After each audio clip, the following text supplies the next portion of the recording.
Good day, sanibonani ninjani? My name is Umpumelelo kaMshingo Luchakudo ngalamavuso bavusa mhlophe ofisena nakuba kuyena ngumzukulu oqala kaphuhla uMagobongo alimaqhamuka nakuba amagobongo ey'nsizwa. So on today's video, I just want to speak about South Africa and its rugby system and its rugby whole level from school up to development and also up to the teams that we have in the country that run the league and play in the league. And of course, the Springboks, which just won the Rugby World Cup yesterday.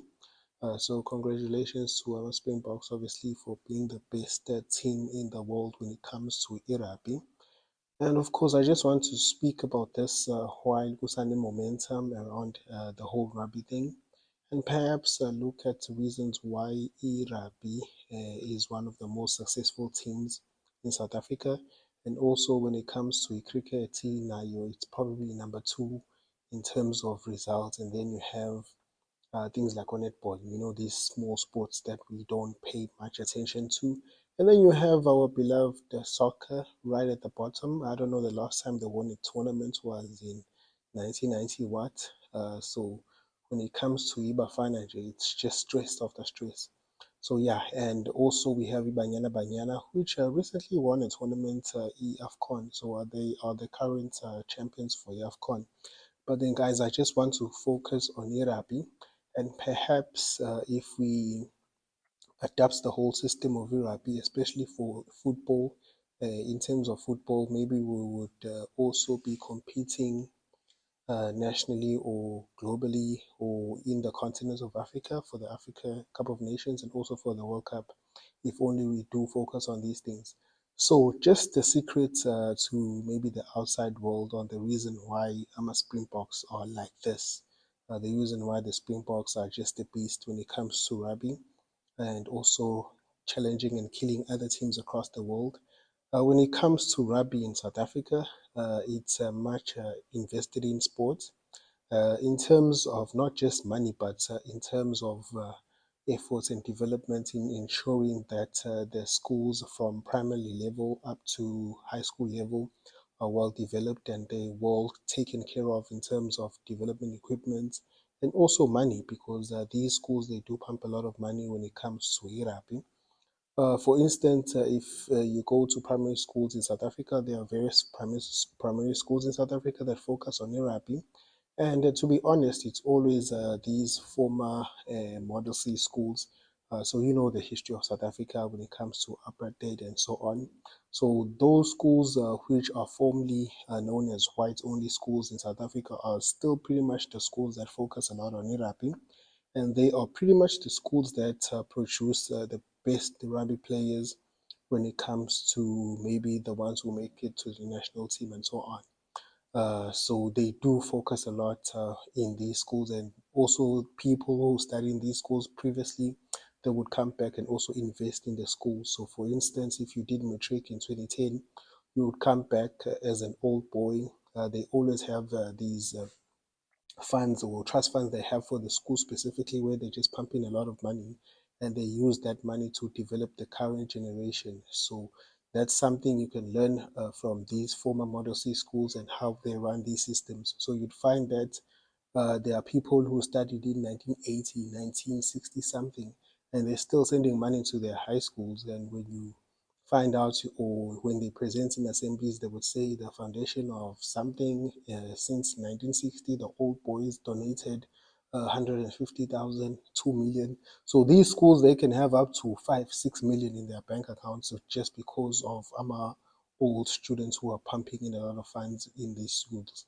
So when it comes to developing in any other aspects, and they also do take their rugby very serious and also their sports serious in general.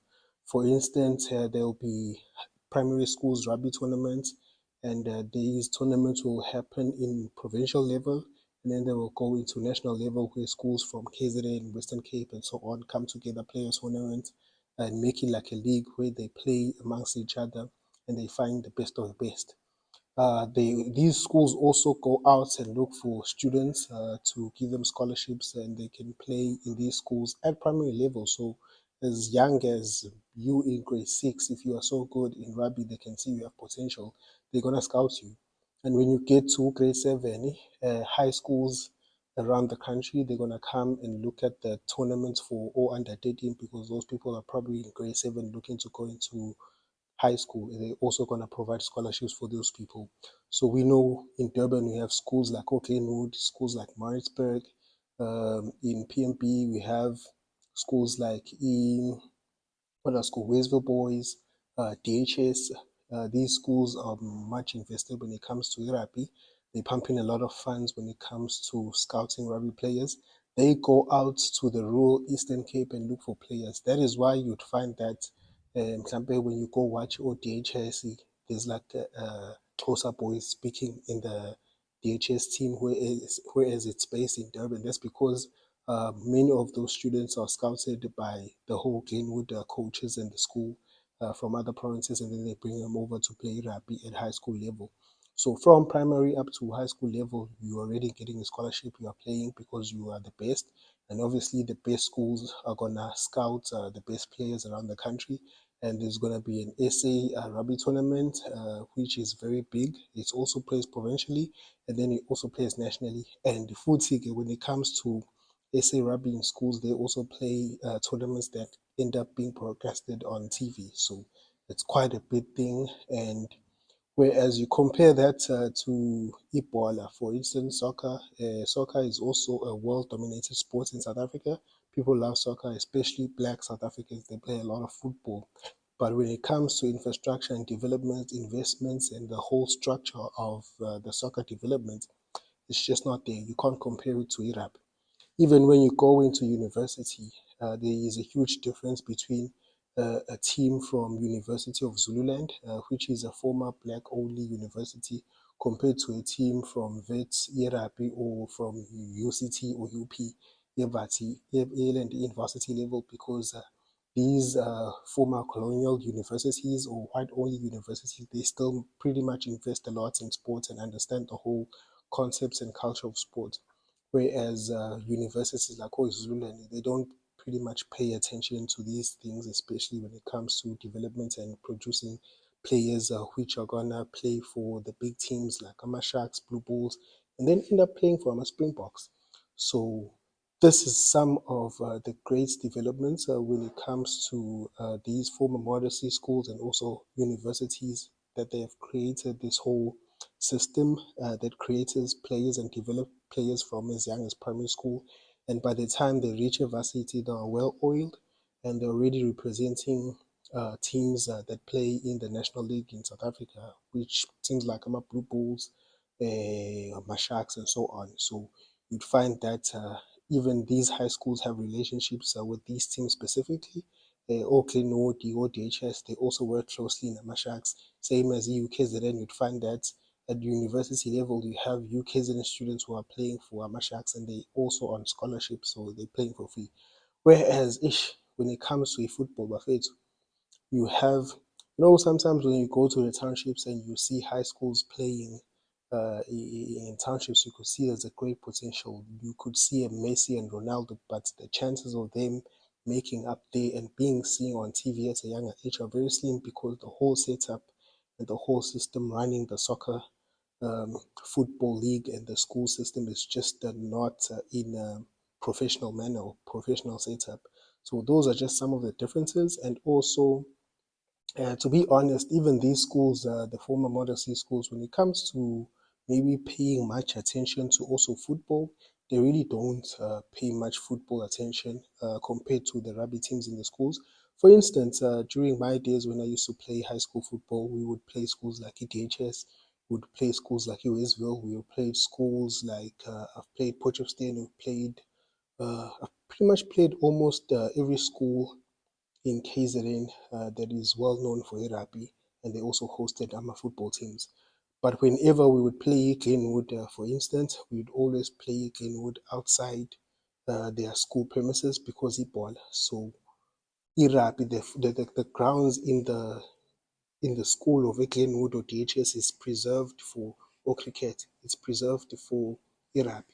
And you'd find that the soccer boys who are studying at Glenwood, they play their games outside of the school premises. which is another thing to look at, maybe the differences and also the unfairness in this whole situation. So maybe that's some of the results. And also when you go to a DHS, they play their games outside, unless it's a big tournament like a Kloof tournament where I remember in 2012 when I was playing football, we played a Kloof tournament at DHS, and that was the only time they allowed maybe soccer tournaments to play inside the school. But obviously, because it was a big tournament, Kloof tournament, you have a lot of schools coming in to play that tournament, and it's the only big tournament when it comes to football in the country. And yeah, so those are just some of the differences. And if you're Dlale Marispeki, PMB boys, they let you play in that football across down the park. I don't even remember where, but Mario Dlale Marispeki, those who knows PMB, you go and play football at the park just down the school.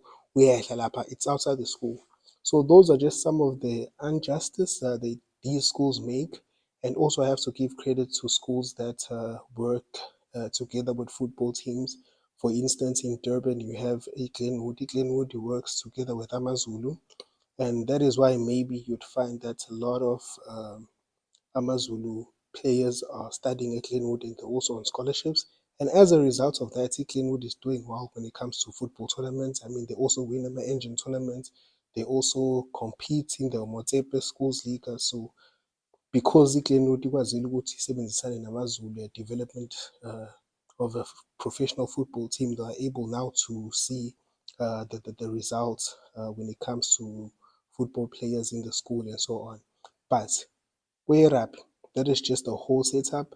And maybe I'm just talking about this while Kusane amp around this whole Springboks winning the World Cup. Ukuthi, yes, the Springboks won the World Cup, but it would be nice to have things like his soccer also doing great, things like other netball teams and so on, the small teams also doing great. And as much as these schools and these whole systems and people invest in the rugby, they must also invest in football. We also want to see football win the World Cup. We also want to win the AFCON. So what is it that is the rugby system or the rugby teams doing in South Africa that the football teams are not doing?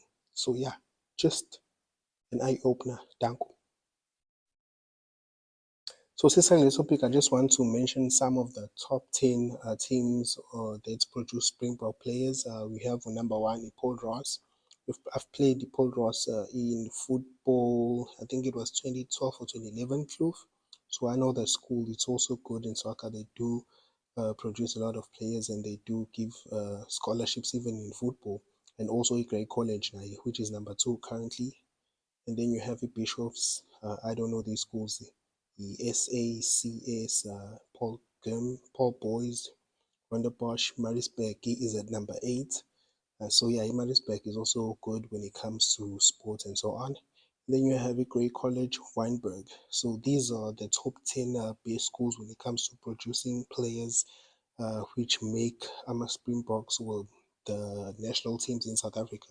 So I'm just naming these schools. Maybe if you are someone who likes playing rugby or you have a niece or a son who enjoys playing rugby, just look to send your son to one of these schools. And also, yeah, thank you. Do take care. Thank